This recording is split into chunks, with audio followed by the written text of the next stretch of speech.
I will admit that I lean into the more peace approach and like, how can we bring people together to like collaborate on issues without necessarily feeling that that's what we have to turn to protect ourselves from each other. Because really we're talking about like residents protecting themselves from their government, and like how can we not have that division that's most important to me. What is your stance on guns? On guns? Yeah. Well, could you be more specific? Well, I left it kind of broad because I could see you being kind of a, second advocate because you had that military experience. Mm-hmm. But when people throw out the left-leaning thing, they always kind of go, so, we should restrict guns. And obviously with, not to get too political on this, though, Sure. It is a political podcast, Yeah. the Uvalde incident. Of course. Those mass casualty events always draw attention to guns. Absolutely. So I just wanted to get your stance. Where's your stance on the Second Amendment, I suppose?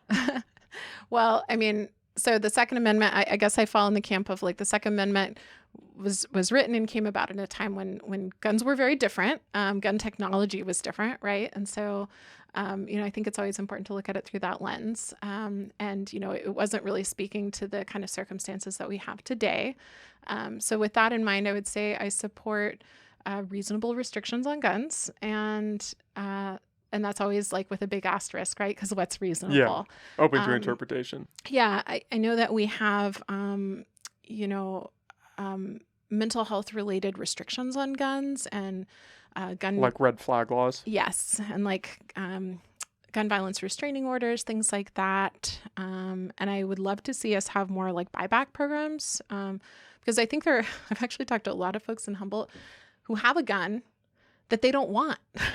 And they like somehow ended up with it, or they don't want to admit how they ended up with it, where, I think there's a lot of, we've talked about that sort of like the outlaw vibe of Humboldt.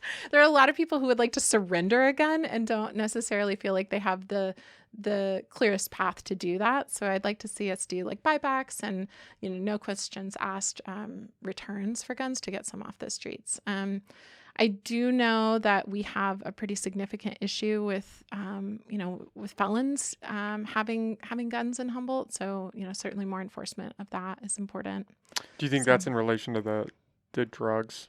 I think it is. Yeah. That and, just it being kind of, I think we have a reputation as a place where people can go to escape the quote real world or the rest of the world, behind the redwood curtain. And I think people come here who are often running away or escaping something. So. Well, the Emerald Triangle branding is pretty enticing for a lot of the wrong elements. Yeah.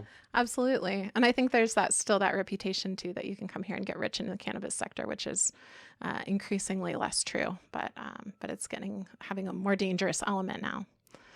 Do you think there should be restrictions in place for certain types of firearms? Like the common one is the assault rifle ban that's been thrown out, or assault weapons. I don't even know how they're branding it anymore. I think that sounds reasonable. To me, that's within the realm of reasonable restrictions, but I would really want to talk more about kind of what people see as like the benefit of having assault weapons. Is it just like the right to arm themselves, or is it something more? I really would like to kind of dig into that a little more. Now, for the Coast Guard, do you guys do any weapons training? Because you're not a combat-based Yeah, unit. I don't carry a weapon. Okay. So I did in boot camp. I did, shoot a handgun. We did some basic marksmanship and gun familiarization. But yeah, we did a little firearms work. Okay.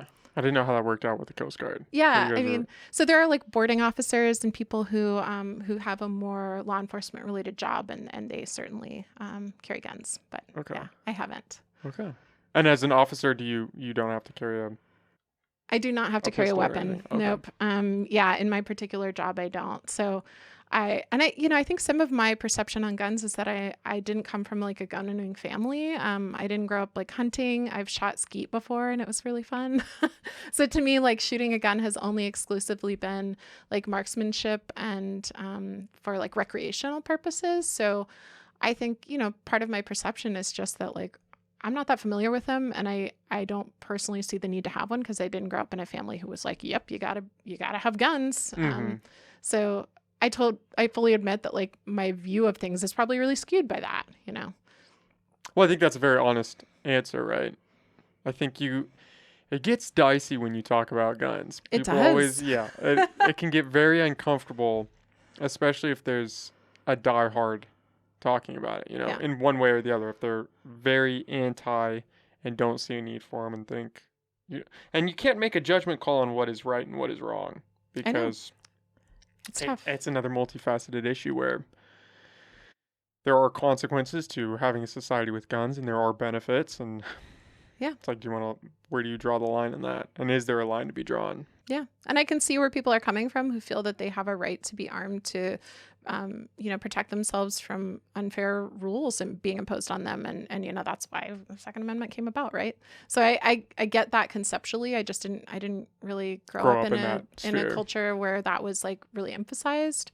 So I will admit that I lean into the more peace approach and like, how can we bring people together to like collaborate on issues without necessarily feeling that that's what we have to turn to protect ourselves from each other. Because really we're talking about like residents protecting themselves from their government, and like how can we not have that division that's most important to me. So whether people have guns or not, I mean, I know it's their right, and I certainly would lean into approaches that encourage people to surrender weapons that they don't want. Or I think that's a great idea. Yeah, that seems like low-hanging fruit. A felon has a gun and he's like, I know I shouldn't have this, so we need to do something. Okay, let's go take it somewhere. Let's get that. Yeah, I think that would be beneficial. That no questions asked, like just turn it in. Just bring it. Yep. Yep. Turn it in, and doesn't matter. Does it have a serial number or not? It's okay. Just bring it in. I think that could be helpful. Yep. Yeah, that seems like low-hanging fruit. So I'd like to, encourage us to pursue options like that. And you're right, it is a really hot button issue, and I'm a little hesitant to. I know, not to put you on the spot. Gosh, I mean, like what? And I think so much of that is decided at a level that's like well above the county, right? There's relatively little that local government can do aside from enforcement that is focused on getting guns off the street or buybacks or things like that. So those are the options available to us. Yeah, I just had to ask with everything that's been going on. It's one of those issues where it's obviously you guys can't, do a gun ban at a city council level or a supervisor level, but I think in order to understand your elected officials, it's important to kind of get a well-rounded opinion of them on where they stand in a variety of fields. On all the big issues. Yeah. Totally. Just so you can get a perspective, because anybody can hit you with their lines of, oh yeah, like we need to do this and we need to do that, and sell you whatever they want to sell you. But when you move past that and start getting to these fundamental questions of who somebody is, I think that's very beneficial. Yeah, absolutely. And, our Constitution is sort of this sacred document, and like it's always interesting to me when it's like people are constitutional purists, because I mean if you asked me if I like the city charter from 1940, I'd be like, heck no. Yeah, it's like, weird. We came up with a lot of things that were not that great. Yeah. And there is that argument, right? Yeah. I mean, it's interesting. Document. It's like a really old document. Our country's changed so dramatically since then.